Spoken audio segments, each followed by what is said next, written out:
ہر سال ہم نئے سال کا استقبال کرتے ہیں اور پرانے سال کو الوداع کہتے ہیں۔ آج 2022 کا آخری دن ہے۔ کل سے 2023 شروع ہو جائے گا۔ تو پروگرام شروع کرنے سے پہلے میں آپ کو نئے سال کی مبارکباد دینا چاہتا ہوں، اور ہم یہ امید کرتے ہیں کہ نیا سال آپ کے لیے ڈھیروں خوشیاں لے کر آئے گا۔ پچھلے 2 سالوں میں کرونا سے ہندوستان سمیت پوری دنیا جوجھتی رہی، اور اس سے کہیں کم کہیں زیادہ نقصان ہوا۔ کرونا کی دوسری لہر کے بعد ڈر تھا کہ کہیں تیسری لہر سے ملک دوچار نہ ہو جائے، لیکن پی ایم نریندر مودی کی قواعد سے اس جنگ کو کامیابی کے ساتھ جیت لیا گیا۔ حالانکہ احتیاط اب بھی ضروری ہے۔ جو لوگ اس پینڈیمک کا شکار ہوئے، ہمیں ان سے بچھڑنے کا غم ہے۔ تمام پریشانیوں کے باوجود سماجی، اکنامک، سیاسی اور کلچرل حالات کو معمول پر لانے کی کوششیں جاری ہیں۔ بہت سی چیزوں پر قابو پا لیا گیا ہے، لیکن ابھی بھی گزرا سال ہمارے لیے بہت سی چنوتیاں چھوڑ کر جا رہا ہے۔ روس اور یوکرین جنگ کافی لمبی کھنچ گئی ہے۔ اس نے بھی ہندوستان سمیت پوری دنیا پر اثر ڈالا ہے۔ اس کی وجہ سے عالمی سطح پر غذا، پاور اور ایندھن کے سیکٹر کو بھاری نقصان اور مشکلات کا سامنا کرنا پڑ رہا ہے۔ ہندوستان کے تعلق سے اگر ہم دوسرے واقعات پر نظر ڈالیں تو گھریلو پیداوار پوری دنیا میں آگے رہی۔ اس سال میں 41 کروڑ سے زیادہ لوگ غریبی کی سطح سے اوپر اٹھے۔ ہماری اس کامیابی کو UNO تک نے بھی سراہا ہے۔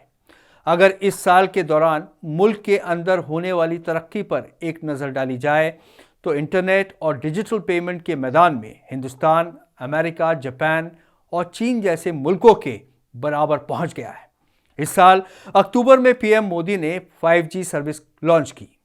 اسی کے ساتھ تیز رفتار انٹرنیٹ کا آغاز ہو گیا۔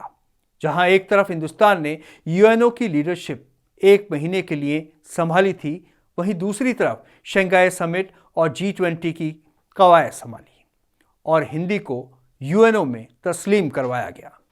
ہندوستان کے NSA اجیت دووال کی کوششوں سے انٹرفیتھ کانفرنس ہوئی، جس میں انڈونیشیا اور ہندوستان کے کئی مذہبی رہنماؤں نے حصہ لیا اور دنیا کو امن کا پیغام دیا۔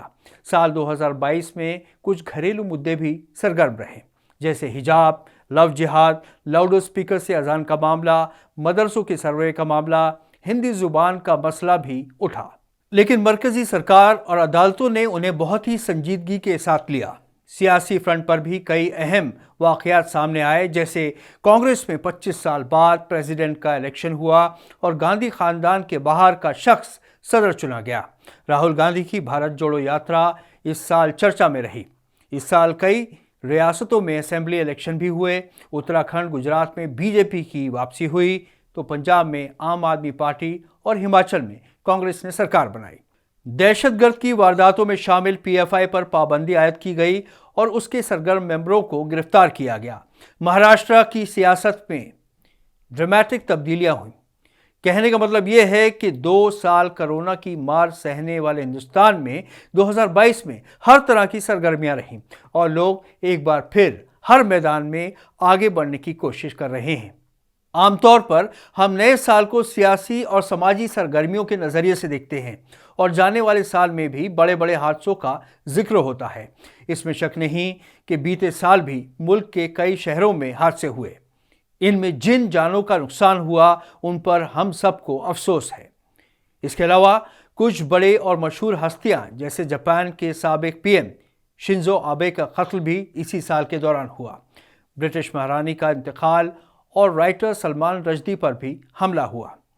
یہاں بھارتی مول کے رشی سنک کا ذکر کرنا بھی ضروری ہوگا، جنہیں UK کا PM چنا گیا، جو ہندوستان کے لیے فخر کی بات ہے۔ پرانے سال کے جانے اور نئے سال کے آنے کا ذکر اس وقت تک ممکن نہیں ہوتا جب تک ہم تعلیمی اور سپورٹس کے میدان میں ہونے والی ترقی کا ذکر نہیں کریں۔ سرکار کی نئی تعلیمی پالیسی لاگو کرنے کے اچھے نتیجے سامنے آ رہے ہیں۔ خاص طور پر مسلمانوں میں تعلیم کا زور بڑھ رہا ہے۔ بچے نئے کامیابیاں حاصل کر رہے ہیں۔ اسی سوچ کا نتیجہ ہے کہ اتر پردیش کے مرزا پور کی ثانیہ مرزا، جو پہلی مسلم خاتون ہیں جنہوں نے نیشنل ڈیفنس اکیڈمی کا امتحان پاس کیا اور فائٹر پائلٹ بننے جا رہی ہیں۔